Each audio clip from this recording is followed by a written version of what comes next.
Les faits nouveaux sur les biolabs au 31 mars 2022. Les dates, les chiffres et les noms.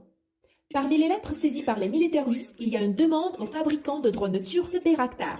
Le 12 décembre, l'année dernière, les Ukrainiens se sont intéressés si cet appareil pouvait parcourir 300 km et s'il disposait d'un système de pulvérisation d'aérosols d'une capacité de plus de 20 litres. En fait, nous parlons du développement par le régime de Kiev de moyens techniques pour la livraison et l'utilisation d'armes biologiques. Que pouvait-il y avoir dans ce réservoir d'une capacité de plus de 20 litres? Les agents pathogènes de l'anthrax, du choléra, de la brucellose par exemple. Selon Kirillov, les 5 laboratoires de biolab à Kiev s'occupaient de ces maladies mortelles.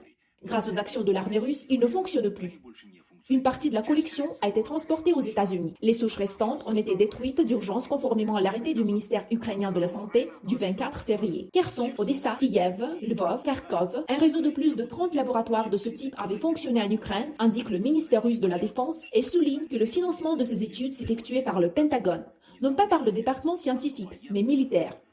La situation est tout aussi extraordinaire car il crée des risques absolument inacceptables pour la sécurité des citoyens de la Fédération de Russie, ainsi que pour la sécurité des citoyens d'autres pays, sur le territoire desquels, et il existe de nombreux pays de ce type, se trouvent des centaines de laboratoires biologiques américains mettant en œuvre les programmes sous l'ordre direct du Pentagone. De tels biolaboratoires sont évidemment une menace pour les territoires où ils sont créés. Si un tel virus dangereux sort d'un tube à essai, les conséquences peuvent être catastrophiques.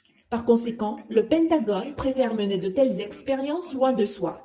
En 2017, le service de sécurité ukrainien lui-même a lancé une question au niveau des dirigeants de leur pays sur ce qu'ils considèrent comme des activités américaines potentiellement dangereuses en Ukraine pour introduire leur technologie afin de créer des biolaboratoires et d'obtenir un contrôle et un accès complet aux agents pathogènes et aux virus. Je tiens à souligner qu'il s'agit d'un document de notre propre sécurité qui a été ignoré et qui a été suivi non pas d'actions de défense des citoyens ukrainiens, mais d'actions d'immersion complète de l'Ukraine dans la zone de contrôle des intérêts et des activités des États-Unis.